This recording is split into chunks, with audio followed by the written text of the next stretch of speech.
Standard 10 subject Gujarati SL second language Gala model question paper. Friends, page number 213ની ઉપર વિભાગ C વ્યાકરણ વિભાગ એટલે ગ્રામેટિકલ ક્વેશ્ચન છે. આજે આપણે પેપર 6નું સોલ્યુશન કરીશું. માંગ્યા પ્રમાણે પ્રશ્નોના ઉત્તર લખો. કુલ 16 માર્કના તમને પ્રશ્ન પૂછાશે અને એવરી ક્વેશ્ચન 1 માર્ક્સ 1 માર્કનું રહેશે. ક્વેશ્ચન નંબર 33, નીચેનામાંથી કયો શબ્દ મિત્રતા શબ્દનો સમાનાર્થી છે? મિત્રતા એટલે ફ્રેન્ડશિપ, તો એનું સમાનાર્થી થશે સી ભાઈબંધી. ક્વેશ્ચન નંબર 34, નીચેનામાંથી સમાનાર્થી શબ્દનું કયું જોડકું ઉચિત નથી? તો વાંચવાનું. કોમળ કઠોર આ ઓપોઝિટ છે. સ્મૃતિ સંભારણ સિનોનિમ સમાનાર્થી. મતિ મેઘા આ પણ સમાનાર્થી. એટલે જવાબ આવશે એ કોમળ કઠોર. ક્વેશ્ચન નંબર 35, મુક્તિ શબ્દનો વિરુદ્ધાર્થી શબ્દ શોધીને લખો. મુક્તિ એનો વિરોધાર્થી થશે એ બંધન. ક્વેશ્ચન નંબર 36, નીચે વિરુદ્ધાર્થી શબ્દના જોડકા આપ્યા છે, તેમાં કયું જોડકું ઉચિત નથી? તો જુઓ અહીંયા તડકો ભડકો એ જવાબ આવશે.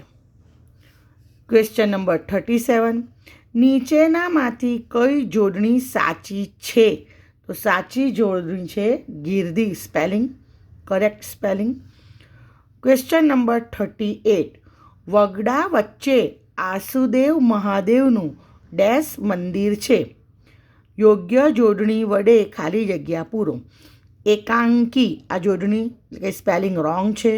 હવે આ બે બચ્યા. એકાકી એટલે ઓનલી વન, એકલું, અલગ. અને એકાંકી એટલે એક અંકવાળું. આ સાહિત્યિક પ્રકાર છે. એટલે જવાબ આવશે બી એકાકી. ક્વેશ્ચન નંબર 39, નીચેનામાંથી સ્વાધીન શબ્દની કઈ સંધિ યોગ્ય રીતે છોડેલી છે? તો સ્વ વત્તા આધીન. આન્સર આવશે સી સ્વ વત્તા આધીન.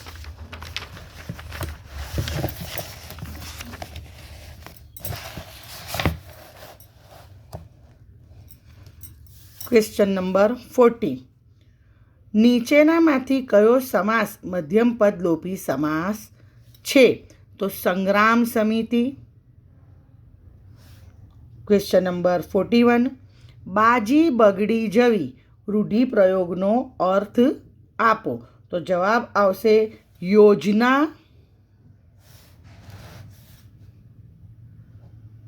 કે ગોઠવણી નિષ્ફળ થવી એટલે કે પ્લાનિંગ ફ્લોપ થવું. ક્વેશ્ચન નંબર 41 થઈ ગયું.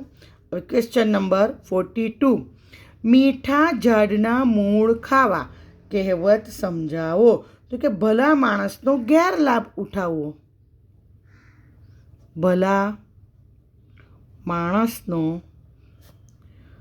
ગેરલાભ ઉઠાવવો. ક્વેશ્ચન નંબર 43, બાપુએ સુંદરને છોડ્યો કર્મણી વાક્ય બનાવો. તો બાપુ એ છે એના બદલે થઈ જશે બાપુથી સુંદરને. બાપુથી સુંદરને છોડાયો. પ્રશ્ન નંબર 44, રમજુએ શરણાઈ વગાડી પ્રેરક વાક્ય બનાવો. તો અહીંયા પ્રેરક હોય ત્યારે તમારે કોઈ નામ એડ કરી શકો. જાણે કે તમે એમ કરો કે વેવાઈએ રમજુ પાસે શરણાઈ વગાડાવી.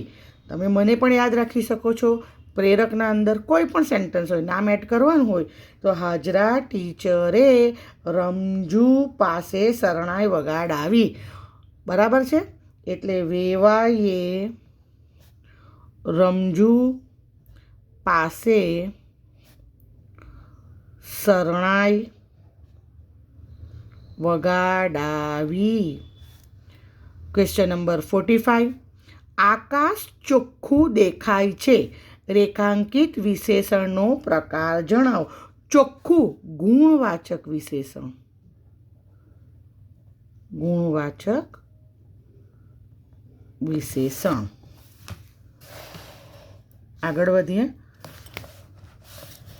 Question number 46. નીચેનામાંથી અવિકારી વિશેષણ શોધીને લખો. એ સાંકડું, બી યોગ્ય અને સી બમણું. જવાબ આવશે બી યોગ્ય. Question number 47. Yes 1 4 not 7. યોગ્ય વિરામચિહ્ન મૂકી વાક્ય ફરીથી લખો. એટલે યસ, યસ પછી આવશે કોમા. બરાબર. 1 પછી કોમા, 4 પછી કોમા અને નોટ પછી કોમા. ખ્યાલ આવે છે? પ્રશ્ન નંબર 48 એટલે કે 48. વાક્યના અંતે કયું વિરામચિહ્ન ન મૂકી શકાય? તો પૂર્ણ વિરામ તો વાક્યના અંતે આવી શકે. પ્રશ્નાર્થ ચિહ્ન પણ આવી શકે. અલ્પ વિરામ નહીં આવી શકે. તો જવાબ આવે સી અલ્પ વિરામ. ઓકે, નેક્સ્ટ વિડીયોમાં નવા પેપર સાથે ફરી મળીશું. All the best for exam. By.